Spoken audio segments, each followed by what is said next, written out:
So the 2018 Rent event is all about educating landlords and investors on the key areas and things they need to know about. One of the issues that I think some people aren't quite aware of the risks involved is that at the start of the process, when you're first finding the tenant and getting everything set up, here to help explain the risks involved and what you can, some sort of safety steps you can take is Matt Holt here from TPS. Welcome, Matt. Thank you, Zach. So tell us, Matt, a little bit about yourself and your role at Tenancy Practice Services. So my role at the Tenancy Practice Service is to create systems to help property managers do their job a little bit better.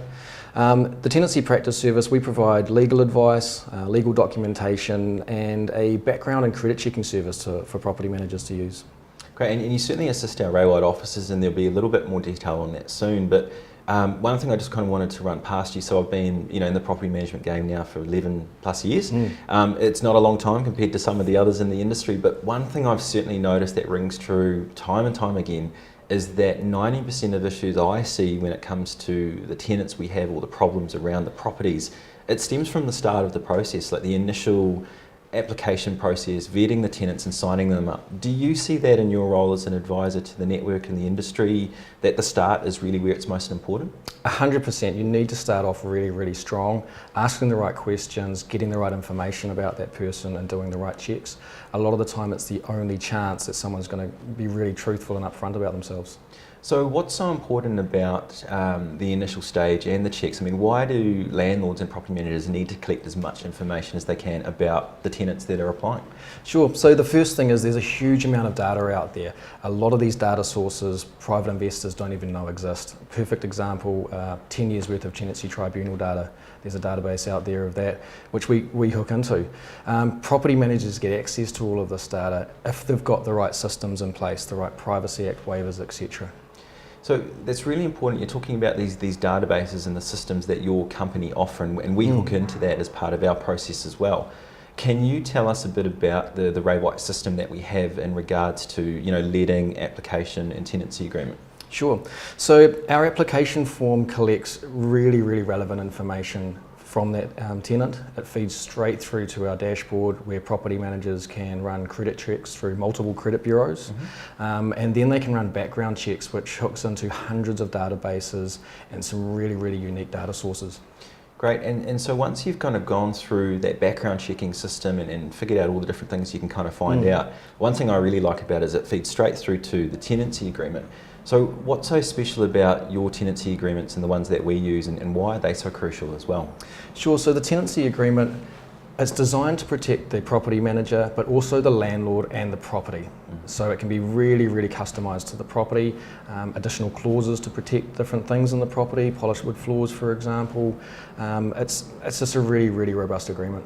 So tenancy agreements is a really key component of your system and what we use as part of that letting process right at the start. Many landlords watching this will be private landlords, they do it themselves. Some of them have historic agreements that they've used over and over again for years. What are the risks involved with not constantly updating the tenancy agreement and using the most up-to-date version? Sure. So these legacy agreements haven't changed with tenancy law over the years. So they're not taking advantage of things they can. A perfect example is not putting a debt collection clause in your tenancy agreement. Not choosing the clauses that you're allowed to put in and actually putting them in means that at the end of the tenancy, when there are problems, you may not be able to fix them as easily. Are there risks too involved with sometimes landlords writing up their own clauses or trying to make clauses specific to that property? Because every property will be different. One of the things I love about your system is that you've got this library of clauses around swimming pools, pets, floorboards, whatever it might be. What are the risks for landlords who try and come up with this themselves? It's a huge risk because you can't contract out of the Residential Tenancies Act. By simply going in gung-ho and writing up a clause that you think would be legal, quite often you'll turn up to the tribunal, and the tribunals are looking for holes in tenancy agreements and procedures and stuff, and you can get yourself fined really easily. Classic one would be the old carpet cleaning clause. Perfect example. You turn up there, and even if you're there to take the tenant for some rent arrears, for example, if the adjudicator sees things wrong with your tenancy agreement, you may end up having to pay the tenant some money. So on that note, in regards to sort of compensation to the tenants, is that an issue landlords need to be aware about with possible fines for not having things correct? Exactly, so it's an unlawful act to contract out of the Residential Tenancies Act, and if you put in a clause which could be seen to be doing that, you've got the potential straight away there to be fined. One situation I'm hearing a lot about lately, particularly with the private sort of landlord market, is the insulation statement. So, as you and I know fairly well, there's many criteria that must be on that statement. From memory, I think it's about 9 different items you've got to cover off. Yeah. Do you see issues around the tribunal reading incorrect statements? And if so, what is the risk there for a landlord? It's a huge risk. We have seen hundreds of cases where the property manager or the landlord have turned up for one reason or another to the tenancy tribunal, and straight away there's been a fine dished out for not having a correct insulation statement. So do you know off the top of your head the fine for that incorrect clause, what that would be? So it's up to $500. It's amazing. So potentially a landlord watching using a Ray White property manager to tenant their property and sign them up could save them $500 anyway. Yeah, simple as that, yeah. Great.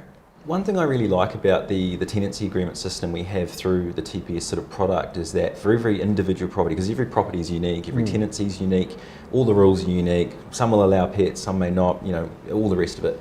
What I really like is that in your system you've got individual clauses you can kind of turn on or off, and you're constantly updating that list of clauses in that library. Are there any specific clauses or ones in particular where you see, say, private landlords getting caught out by not having them done correctly or maybe unlawfully? Sure, so I guess the main one is the old carpet cleaning clause. A lot of people want those carpets cleaned at the end of the tenancy, but if you don't write the correct clause, it is illegal. You may get done for it. Unless you've got a really good understanding of tenancy law and the Residential Tenancies Act, I just recommend not writing your own clauses. It's just too much of a risk. And the carpet one is perfect because depending on the wording of it, you may be able to get away with it or not. Exactly. It's all depending on how it comes across. Yes, that's the thing. The tribunal, it's not unreasonable, but it has got its rules that it has to go by. Yeah. So. Have you seen examples in your sort of your work where the use of your system, the background checking, the tenancy agreements, has actually saved huge problems from occurring or prevented them from happening? Perfect example is duly authorised agent provision. It means that at the end of the tenancy, the property manager's got a little bit more time than the standard 2 months where they can take that tenant to the tribunal. It's helped dozens of our clients. It just gives them the ability to go get that property fixed up, get the evidence compiled, get all the quotes or invoices sorted and make their application. They're not restricted by that timetable anymore. So in that sort of situation, if a private landlord were to use us to tenant their property and sign up one of your agreements, which we would, they would have more time potentially at the end of the tenancy, should something go wrong, touch wood, that they can actually fix it up and lodge their case if they use your agreement. Exactly. And on top of that, if you're missing clauses, it means that you don't have the ability to sort out problems or protect that property. A perfect example would be polished wood floors. If you haven't got a clause in saying you can't wear high heels on these floors, you might not be able to claim for damage if someone does. And that can be a huge cost. I've seen that happen in the past as well. You can't just repair it. No. So just sort of finally on this tenancy agreement sort of concept, are there any other really topical key issues that you see being of risk for private landlords who haven't used the correct agreement? Sure, a perfect example is the no subletting clause that we've recently updated. The traditional one, it wasn't holding up in the tribunal for cases around Airbnb. So we sat down and it took about 2 or 3 weeks and we really hashed it out. So we've got a really solid Airbnb subletting clause now, and it's approached the problem from multiple different angles. So when the property manager or landlord turns up to the tribunal, they've got the best chance of winning. And that's a really topical one because we do see a big risk there for private landlords where, and I don't know if you see this as well in your industry feedback, where they rent out a property and then the tenant just tries to sublet it on Airbnb and make their own money and make a profit. Completely.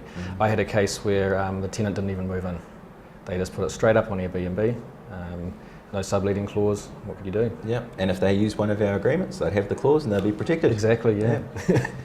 So today, Matt, we've heard about the importance of doing things correctly at the start, getting all the information on the application forms, using the correct agreements, and obviously the risks involved with not doing so. For a landlord watching, what are your top tips about the start of the process? How can they try and keep themselves safe? Start off strong. Get a property manager who has access to these systems that landlords don't to do the checks for you, do the letting for you. It's common sense. Some landlords, though, they want to do it themselves, they're still into that. What would you say if a landlord's still averse to using a property manager to do that, just even the initial letting process? At least ask the property manager for advice around their procedures. You might learn some little tricks of the trade along the way, and it's just a phone call. Yeah, and we're happy to provide that advice as well. Anything else? If they are going to do it themselves, at least do a credit check through one of the credit bureaus if they can get an account or get access to it. And at the very least, Google that person's name. You'll be surprised at what comes up. Great. Well, thanks for your advice today and your information. It's been really helpful. Cool, thanks for having me. Well, there you have it, ladies and gentlemen. I hope you've kind of seen the value of that letting process and what we do, the importance of those really detailed application forms, and I can't stress enough the importance of really thorough tenancy agreements because they will help keep you safe. If you have any more questions or need any more information, please do let us know.